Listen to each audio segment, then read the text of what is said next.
मार्गदर्शक के इस एपिसोड में आपका बहुत बहुत स्वागत है। आपके साथ मैं हूं निधि और हमारा मार्गदर्शन करने के लिए स्टूडियो में हमारे साथ मौजूद है ममता अवस्थी जी। ममता जी, बहुत बहुत स्वागत है आपका। धन्यवाद निधि।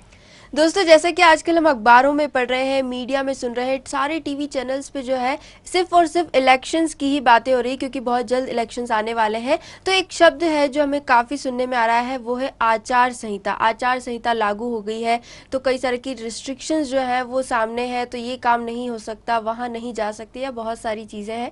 तो आज मैं अपने दर्शकों के लिए ममता जी का मार्गदर्शन लेना चाहूँगी कि आचार संहिता, आखिर ये आचार संहिता होती क्या है।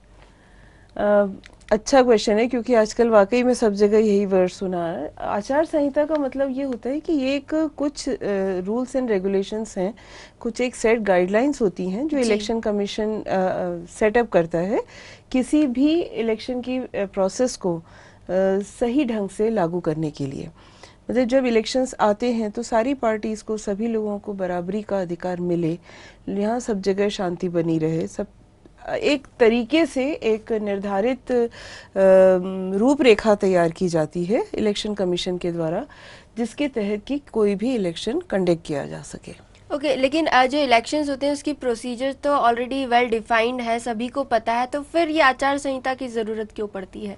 नहीं, आचार संहिता की निधि बहुत ज़्यादा ज़रूरत है, इसलिए पड़ती है मेनली, देखिए कि क्योंकि कैंपेन जो होता है इलेक्शन के समय, जो हर पार्टी अपना अपना प्रचार प्रसार करते हैं, उस प्रचार प्रसार में सबको बराबरी का हक मिले। ऐसा ना हो कि किसी एक पार्टी को ज़्यादा हक मिल रहा है, दूसरे को नहीं मिल रहा है, या कोई पार्टी कभी कभी बड़ी छोटी होती है तो भी ये प्रॉब्लम आती है कि जो बड़ी पार्टीज़ हैं वो छोटी पार्टीज़ को उतना मौका नहीं दे पाती, या जो कोई नई पार्टी बनी है, कोई उभरती हुए लोग हैं, तो उनको उतने चांस नहीं मिल पाते हैं। दूसरी चीज़ ये है कि अगर आचार संहिता नहीं होगी तो फिर आए दिन जो है पार्टियों के बीच में जो क्लैशेस होते हैं, जो इनके मतभेद होते हैं, उन मतभेदों की वजह से लड़ाई भी हो सकती है और काफ़ी अराजकता फैल सकती है समाज के अंदर। इसीलिए पीस और ऑर्डर को इंश्योर करने के लिए और सभी पार्टियों को जितनी भी अवेलेबल फैसिलिटीज़ होती हैं, चाहे वो पुलिस की हो, चाहे वो सुरक्षा की हो, चाहे वो ट्रैफिक व्यवस्था की हो, सबको बराबरी से उसका अधिकार मिले, सब उसका बराबरी से उपयोग कर सकें, ये देखने का काम इलेक्शन कमीशन का होता है। और इसीलिए वो एक आचार संहिता लागू करते हैं जिससे कि जितने भी रिसोर्सेज हैं वो यूनिफॉर्मली डिस्ट्रीब्यूट हो जाए, यानी सबको समान अधिकार मिल सके, सभी पार्टीज जो है अपना अपने कैंपेनिंग बराबरी से कर सके, इसलिए आचार संहिता लागू की जाती है। लेकिन ये आचार संहिता जो है काफी वक्त पहले से, इलेक्शन तो अभी दूर है थोड़ा, काफी वक्त है, फिर भी अभी से लागू है, तो कब से लागू होती है आचार संहिता, टाइम पीरियड क्या है? देखिए, जब आचार संहिता लागू जब से इलेक्शन अनाउंस हुआ, जिस समय से, जिस दिन से, उस दिन से आचार संहिता लागू हो जाती है, और जिस दिन तक रिजल्ट आता है, फाइनल रिजल्ट आता है, तब तक ये लगी रहती है। मतलब जी, तो जो इलेक्शन अनाउंसमेंट का दिन है वहां से लेकर इलेक्शन के रिजल्ट डिक्लेयर होने तक की जो पीरियड है, वो टाइम पीरियड पर आचार संहिता लागू रहती है। तो ये आचार संहिता क्या पर्टिकुलरली सिर्फ पॉलिटिशियंस के लिए है, या और भी लोग इसमें इन्वॉल्व हैं? किन किन पर लागू होती है आचार संहिता? आचार संहिता लागू होती है पहले तो सारी पॉलिटिकल पार्टीज के ऊपर लागू होती है। इसके बाद जितने भी कैंडिडेट्स खड़े हुए हैं इलेक्शन में, जो भी खड़ा होता है उसके ऊपर लागू होती है, सारे गवर्नमेंट एम्प्लॉयज़ के ऊपर लागू होती है, जितने पोलिंग एजेंट्स होते हैं जो कि इस सारी इलेक्शन की व्यवस्था में काम करते हैं, उन सब के ऊपर भी लागू होती है। तो आप देख ही रहे हैं ना तभी कि कई बार ऐसा हो रहा है कि किसी के घर में कोई शादी है या कोई इवेंट चल रहा है, तो वो कई लोग नहीं आ पा रहे, जो उनके घर के गवर्नमेंट एम्प्लॉयज हैं, वो कई बार नहीं पहुंच पा रहे हैं इसी वजह से, क्योंकि उनके ऊपर आचार संहिता लागू हो चुकी है, और कहीं ना कहीं वो उसे कैंपेनिंग का हिस्सा मान लिया जाता है। इसीलिए उनका जो निकलना है वो रेस्ट्रिक्टेड होता है, उनकी ड्यूटीज फिक्स निर्धारित होती हैं, जिससे कि वो भाग नहीं सकते। जी बिल्कुल। तो आचार संहिता की ज़रूरत कहीं ना कहीं ज़रूर है अगर इलेक्शन जो है वो प्रॉपरली करवाने हैं। लेकिन इलेक्शन से रिलेटेड भी क्वेरीज हमारे पास आई है, तो ममता जी मैं वो पूछना चाहूँगी आपसे। ये जो क्वेरी है ये हमें भेजी है नीरज जी ने। Neeraj ji just college pass out है, कॉलेज में वो काफ़ी पॉपुलर रहे हैं, या यूँ कहें कि पब्लिक आइकॉन रहे हैं। हर एक्टिविटी में पार्टिसिपेट करना, एक्टिव रहना उन्हें पसंद रहा, और उन्हें पॉलिटिक्स में भी काफ़ी इंटरेस्ट है। अभी उनके सामने 2 पार्टीज ज्वाइन करने के ऑप्शन है। कॉन्शियसली वो एक पार्टी के फेवर में है, लेकिन उन्हें लगता है कि जो दूसरी पार्टी है, जो रूलिंग पार्टी है, उसमें जाने से थोड़ा सा एडवांटेज मिल सकता है। तो क्योंकि वो रूलिंग पार्टी है, पर क्या वाकई यानी कि यहाँ पर उन्हें कंफ्यूजन बना हुआ है कि कौन सी पार्टी में जाने ज़्यादा फायदा है। तो क्या रूलिंग पार्टी को कोई खास एडवांटेज होता है इलेक्शन टाइम पर? नीरज नाम बताया आपने। नीरज के लिए इस बार के इलेक्शंस के लिए तो थोड़ा लेट हो गए हैं ये पूछना, पर हाँ, ये अपनी काबिलियत को अगले इलेक्शंस में यूज कर सकते हैं। बहुत अच्छी क्वेरी है सच पूछिए तो। इन्होंने जो इनकी जो कंफ्यूजन है वो मैं क्लियर करना चाहूंगी। जी बिल्कुल। कि आचार संहिता या लागू होने के बाद या इलेक्शन कमीशन बनने के बाद कोई भी व्यक्ति, कोई भी पार्टी, कोई भी पॉलिटिकल पार्टी, चाहे वो रूलिंग हो या नॉन रूलिंग हो, वो कोई भी रिसोर्सेज अपने लिए सिर्फ यूज नहीं कर सकती। यही कारण होता है कि इलेक्शन कमीशन एक बनाया जाता है, जो कि एक ऐसी संस्था है जो सारे देश में पोलिंग प्रथा को जो है प्रॉपरली गाइड कर सके। जी। तो ऐसा बिल्कुल भी नहीं है कि जो रूलिंग पार्टी है वो कोई रिसोर्स अलग से यूज कर सकती है। यहाँ मैं बताना चाहूंगी कि चाहे मिनिस्टर्स हों या प्राइम मिनिस्टर्स हों, वो भी कई सारी चीजें नहीं कर सकते हैं। इनको पता होना चाहिए कि एक बार अगर आचार संहिता लागू हो गई, एक बार अगर इलेक्शन अनाउंस हो गया है, तो ये लोग भी, मिनिस्टर्स भी, कोई भी ऑफिशियल रिसोर्सेज को अपने इलेक्शन के कैंपेनिंग में यूज नहीं कर सकते। अपने प्रसार के लिए ये किसी भी पब्लिक साधन का उपयोग नहीं कर सकते जिसमें कि टैक्स मनी इन्वॉल्व हुआ है। तो वो टैक्स मनी वाले रिसोर्सेज, जैसे मान लीजिए दूरदर्शन है, मान लीजिए मीडिया या फिर कोई पब्लिक प्लेस है, वो भी ये बिना प्रायर इन्फॉर्मेशन के नहीं यूज कर सकते हैं। लोकल अथॉरिटीज को इनको इन्फॉर्म करना पड़ेगा और वो भी काफ़ी पहले से इन्हें परमिशन लेनी होती है। जी। क्योंकि वो वहाँ पे जहाँ पे इनको प्रचार करना है वहाँ पे इन लोगों को सिक्योरिटी चाहिए होती है, पुलिस की व्यवस्था चाहिए होती है, ट्रैफिक को कई बार मोटिवेट करना पड़ता है, दूसरी तरफ से गाइड करवाना पड़ता है। तो इन सारी व्यवस्थाओं के लिए इनको पहले से अनुमति लेनी पड़ती है। जी। ये बहुत ज़रूरी होता है, चाहे वो रूलिंग हो या वो नॉन रूलिंग हो। दूसरी बात ये कि ये सरकारी मशीनरी को अपने लिए कभी भी यूज़ नहीं कर सकते, मतलब सरकारी साधनों का उपयोग कहीं आने जाने में नहीं कर सकते। जी। कई बार निधि ऐसा देखा गया कि मैं बिना नाम लिए बताऊंगी कि एक प्रधानमंत्री एक जगह के दौरे पर थे, तो जाते समय तक इलेक्शन अनाउंस नहीं हुआ था, लेकिन उस दौरे के दौरान जब अनाउंस हो गया तो उन्हें वापस आने के लिए वो साधन नहीं मिले जिसको लेके वो गए हुए थे।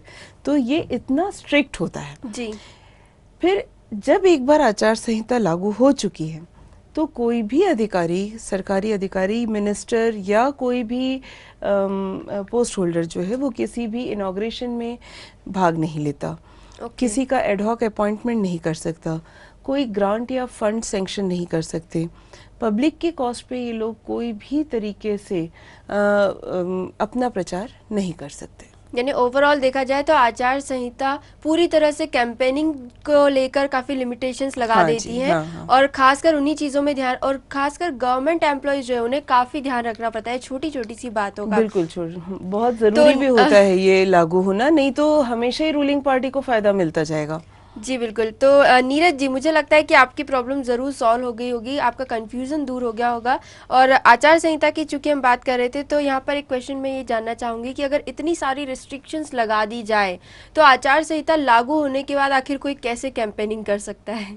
हाँ निधि, ये रेस्ट्रिक्शंस सभी के ऊपर होते हैं, पर रूलिंग पार्टी के लिए थोड़ा ज़्यादा मुश्किल इसलिए होता है क्योंकि वो उस वक्त इन चीज़ों को यूज़ कर रहे होते हैं अपनी सर्विसेज प्रोवाइड करने के लिए, इसलिए उनको रेस्ट्रिक्ट करना बहुत ज़रूरी है। वरना ओपोनेंट पार्टीज़ या दूसरी पार्टीज़ या अपकमिंग पार्टीज़ को कोई फ़ायदा नहीं मिल पाता प्रचार का। जी। और वो भी अगर खर्चा बहुत ज़्यादा करेंगे तो फिर उससे अराजकता बढ़ती है। जी, तो इसीलिए इलेक्शन कमीशन आचार संहिता लागू करता है। इसका ये मतलब हरगिज नहीं है कि रूलिंग पार्टी वाले कैंपेनिंग नहीं कर सकते या अपना प्रचार नहीं कर सकते। वो लोग बिल्कुल अपने कैंपेनिंग के लिए अपने मैनिफेस्टोज जो होते हैं, जो इनकी प्लानिंग होती है कि ये क्या क्या करने वाले हैं, इसका एक प्रोफॉर्मा ये एडवर्टाइज कर सकते हैं, उसके लिए वो फ्री हैं। ये पैम्फलेट्स यूज़ कर सकते हैं, बैनर्स यूज़ कर सकते हैं और अपने लीडर्स की स्ट्रेंथ को पॉपुलराइज कर सकते हैं। मतलब हर पार्टी के लीडर में जो खासियत है उनको अलग से बता सकते हैं। ऑफिशियली ये किसी भी ओपोनेंट की बुराई भी कर सकते हैं, उनके फेलियर्स को गिना भी सकते हैं, किसी भी तरीके की रैली ये ऑर्गेनाइज कर सकते हैं। जो लोग जिनके ऊपर आचार संहिता लागू होती है वो अपने क्षेत्र में किसी भी एक से दूसरे एंड तक लेंथ एंड ब्रेड्थ में ट्रैवल कर सकते हैं, कोई मनाही नहीं है उनको उस चीज़ के लिए। ये अपने सपोर्टर्स को एंथुसियास्टिक बना सकते हैं, उनको उनमें एक मोटिवेट कर सकते हैं। वो इन चीज़ों के लिए वो फ्री हैं, लेकिन उसके लिए ये कम्युनल फीलिंग्स को यूज़ नहीं कर सकते। मतलब ये इसमें कहीं पे भी कम्युनल फीलिंग्स नहीं आनी चाहिए। पब्लिक प्लेसेस को भी ये यूज़ कर सकते हैं, लेकिन जैसा मैंने बताया कि पहले से परमिशन लेने के बाद। जी तो ऐसा हम नहीं कह सकते कि कोई कैंपेनिंग नहीं कर सकता, लेकिन हाँ उसके लिए कुछ नियम हैं और उनको वो नियम फॉलो करने पड़ते हैं। तो नियम जो है फॉलो करना ज़रूरी है, लेकिन चूंकि आज का ज़माना इतना भी भलाई का नहीं है, कोई इतना भी पॉजिटिवली नहीं चलता, तो अगर कोई कैंडिडेट है जो इसका पालन नहीं करता है तो उसका रिजल्ट क्या होगा? निधि, ये अक्सर तो ऐसा नहीं होता है, क्योंकि जो व्यक्ति खड़ा होता है चुनाव में वो पहले से ही बहुत सारी डिटेल्स पता लगा लेता है, या जिस पार्टी से वो खड़ा होता है पार्टी उसको बता देती है। पर फिर भी अगर कोई ऐसा केस पाया जाता है जहाँ पे आचार संहिता का पालन नहीं किया गया, तो उस कैंडिडेट का टिकट कैंसिल हो जाता है। इलेक्शन कमीशन को पूरा अधिकार है कि वो उस कैंडिडेट को डिस्क्वालीफाई कर दें, तो वो नहीं खड़ा हो सकता चुनाव में फिर। तो ये मतलब ये जो है ये चीज़ डिसाइड कैसे होती है? कौन डिसाइड करेगा इस चीज़ को कि उल्लंघन हुआ है आचार संहिता का या नहीं? एक मैंने जैसे कहा ना, इलेक्शन कमीशन बनता है। इलेक्शन कमीशन कैसे बनता है, अब चलिए हम ये बात सोच लें। तो जो हमारी गवर्नमेंट होती है वो गवर्नमेंट कुछ लोगों का नाम प्रपोज करती है, और वो लोग जो है नॉर्मली सिविल सर्विसेज में से होते हैं, मतलब आईएएस ऑफिसर्स वगैरह होते हैं, जिनका नाम प्रपोज करने के बाद ये प्रेसिडेंट के हक में है कि प्रेसिडेंट डिसाइड करते हैं कि इनमें से कौन चीफ इलेक्शन कमिश्नर बनेगा। अब अगर चीफ इलेक्शन कमिश्नर बन जाते हैं तो ये उनकी अथॉरिटी में है कि उन्हें कितना और सपोर्ट चाहिए या नहीं चाहिए। तो नॉर्मली वो 2 और अपने साथ सपोर्टर्स रख सकते हैं, जिनको इलेक्शन कमिश्नर कहा जाता है, जिनके नाम उनकी अनुमति के बाद ही प्रेसिडेंट अप्रूव करता है। तो इस तरीके से हद से हद आप देखिए कि 3 लोगों की कमेटी मैक्सिमम बनती है जो इलेक्शन कमीशन कहलाती है, मेन चीफ इलेक्शन कमीशन कहलाती है। अब ये जो चीफ इलेक्शन कमिश्नर होते हैं, जो कि काफ़ी पावरफुल अथॉरिटी होते हैं इस समय के लिए, इनके बारे में मैं बता दूं। जैसे एक तो ये नेचुरली सिविल सर्विसेज की जानकारी होती है इनके पास, काफ़ी एक्सपीरियंस होता है इनके पास, और इनका टेन्योर जो होता है, वर्किंग जो ड्यूरेशन है वो 6 साल का होता है। इनके भी रिटायरमेंट ईयर्स होते हैं, 65 साल की उम्र में ये रिटायर होते हैं, जो भी पहले हो जाए। या तो 6 साल के बाद इन्हें हटना होता है, या फिर 65 साल के बाद इनको हटना होता है। और इनकी जो स्टेटस, सैलरी और जो पर्क्स फिगर हैं वो सुप्रीम कोर्ट के चीफ जस्टिस के इक्विवेलेंट होती है, या फिर हाई कोर्ट के चीफ जस्टिस के इक्विवेलेंट होती है। तो ऐसा नहीं है कि ये लोग भी अपने मन से कुछ कर सकते हैं, इनके ऊपर भी रेस्ट्रिक्शंस होते हैं। इनके लिए भी ये सारे ज्ञानी लोग होते हैं, लॉ का पूरा इनको ज्ञान होता है। जी, तो काफ़ी रिस्पॉन्सिबल लोगों को इकट्ठा करके बनाया जाता है इलेक्शन कमीशन, जो नज़र रख सके हर एक कैंडिडेट पर, हर एक पॉलिटिकल पार्टी की हर एक एक्टिविटी पर। तो इससे काफ़ी इजी हो जाता है इलेक्शंस को एग्जीक्यूट कर पाना। तो अभी तक हमने बात की जो कैंडिडेट्स थे उनकी, जो पॉलिटिकल पार्टीज़ थी उनके कैंपेनिंग को लेकर, लेकिन अब बात आती है वोटर्स की। तो वोटर्स में सबसे पहली बात आती है वोटर ID को लेकर काफ़ी सारे कन्फ्यूजन्स होते हैं। तो क्या वोटर ID इतना ज़्यादा ज़रूरी होता है? वोटर ID का हुआ ज़्यादा है, वोटर ID को लेकर बहुत ज़्यादा धूमधाम होती है, लेकिन मैं आपको बता दूं, यहाँ पे ऑफिशियली वोटर ID एक आइडेंटिटी कार्ड से ज़्यादा कुछ भी नहीं है। अगर आपको वोट देने जाना है तो आपके पास वोटर ID होना कंपलसरी फैक्टर नहीं है। आपके पास अगर है वोटर ID तो आप लेके जाइए, लेकिन अगर आपके पास नहीं है तो आपको निराश होने की ज़रूरत नहीं है, क्योंकि आज की तारीख में ऐसा कई बार हो जाता है कि लोगों के पास वोटर ID नहीं है। आपको खाली चेक करना होता है कि जो वोटर रजिस्ट्रेशन लिस्ट होती है आपके इलाके की, उसमें आपका नाम है कि नहीं है। यानी लिस्ट में नाम होना ज़्यादा ज़रूरी है, वोटर ID होना ज़्यादा उतना ज़रूरी नहीं, क्योंकि वो वोटर रजिस्ट्रेशन कहलाता है। वो चीज़ वोटर रजिस्ट्रेशन के थ्रू होती है। तो अगर उस लिस्ट में आपका नाम है तो आप उसके बाद कोई भी आइडेंटिटी प्रूफ अपना जो है लेके जा सकते हैं, जो कि ऑथराइज, जैसे आधार कार्ड ले जा सकते हैं आप, जैसे आप लाइसेंस अपना ले जा सकते हैं, बिल्कुल, पासपोर्ट अपना ले जा सकते हैं। इस टाइप के जो आपके ऑथराइज्ड आइडेंटिटी प्रूफ्स होते हैं वो अगर साथ में ले जाएं तो आपको वोट डालने पक्का मिल जाएगा। तो बिल्कुल मुझे लगता है कि हमारे दर्शकों के लिए बहुत ही ज़रूरी इन्फॉर्मेशन है कि वोटर आईडी बाय चांस अगर आपसे मिसप्लेस हो जाता है या आपका नहीं बन पाता है तो भी आपको निराश होने की ज़रूरत नहीं है। आप वोट देने तब भी जा सकते हैं, सिर्फ ज़रूरत है तो आपके नाम की रजिस्ट्रेशन की, जो ज़रूर आपकी लोकेलिटी में अगर आपकी लिस्ट में नाम है तो आप वोट ज़रूर डाल सकते हैं। खैर, वोटर आई की चूँकि बात निकली है तो एक लेटर हमें मिला है वोटर आई के ही कन्फ्यूज़न को लेकर, तो चलिए ममता जी से वो भी जान लेते हैं। ममता जी, लेटर हमें लिखा है शर्मा जी ने। अभी अभी कुछ ही महीनों पहले इनकी बेटी सेजल की शादी हुई है। शादी से पहले सेजल ने वोट दिए हैं। सेजल का वोटर आईडी भी यहीं इंदौर का ही बना हुआ है। अब चूंकि ससुराल दूसरी सिटी में है तो ऑब्वियसली यहाँ का वोटर आईडी वहाँ मान्य नहीं होगा।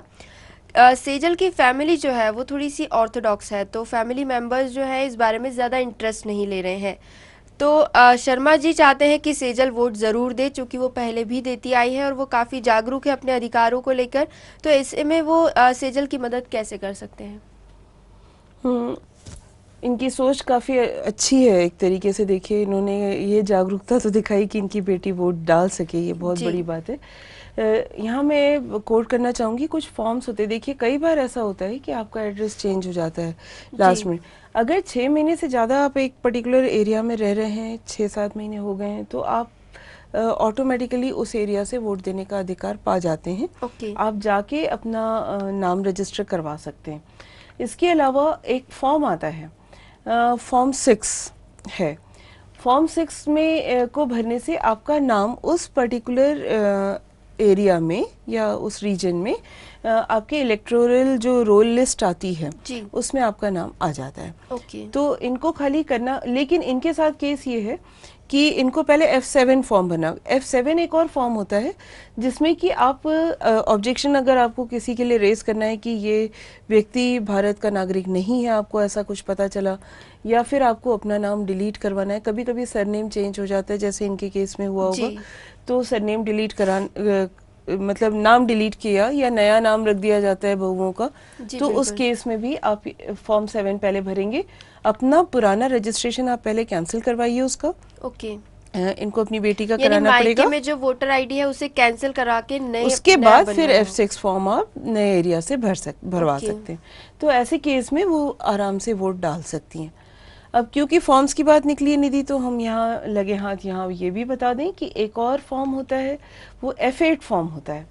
उसमें आपको अपने डिटेल्स में कोई सा भी चेंज करवाना हो, मान लीजिए नाम के आगे सरनेम आपको चेंज कराना है, कभी कभी एज गलत आ जाती है, एज चेंज कराना है, एड्रेस चेंज कराना है, या कोई सा भी डिटेल्स अपने बारे में अगर चेंज कराना है, तो उसके लिए आपको F8 फॉर्म भरना पड़ता है। F8, ठीक है।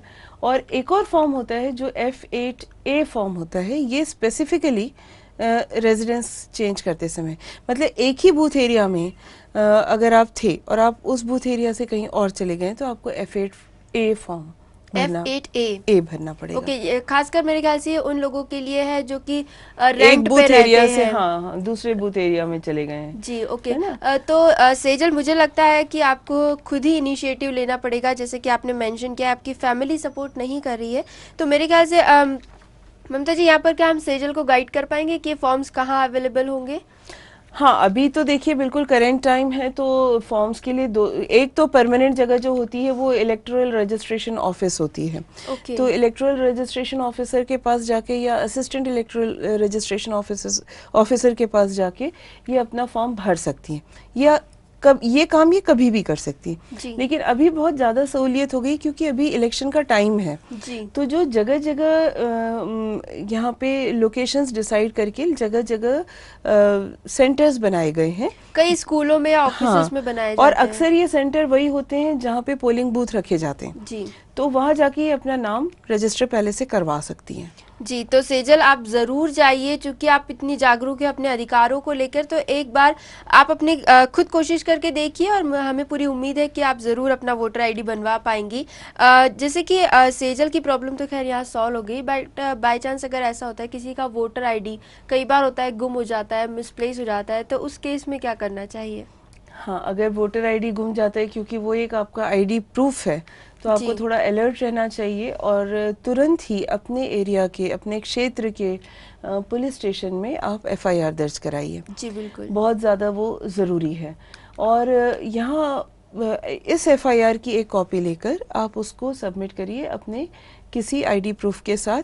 एक फॉर्म आता है F002 फॉर्म, इसको भरना होता है। ये फॉर्म आपके एक एप्लीकेशन जैसा होता है जिसमें आप डुप्लीकेट वोटर आईडी मांग सकते हैं। तो आपको एफआईआर की कॉपी को इस फॉर्म के साथ इलेक्टोरल रोल ऑफिस में जाके जमा करना होता है। वहाँ से फिर आपको डुप्लीकेट आईडी मिल जाता है, मतलब रिप्लेसमेंट हो जाता है।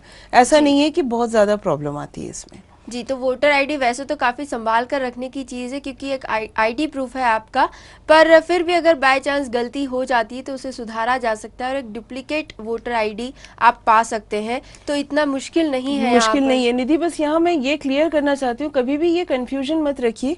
वोटर रजिस्ट्रेशन अलग चीज़ है जिसको आपको जगह बदलने के साथ या नाम बदलने के साथ बदलना बहुत ज़रूरी होता है, लेकिन वोटर आईडी जो आपका एक बार बन गया है, वोटर आईडी आपका हमेशा काम आएगा एज एन आइडेंटिटी प्रूफ।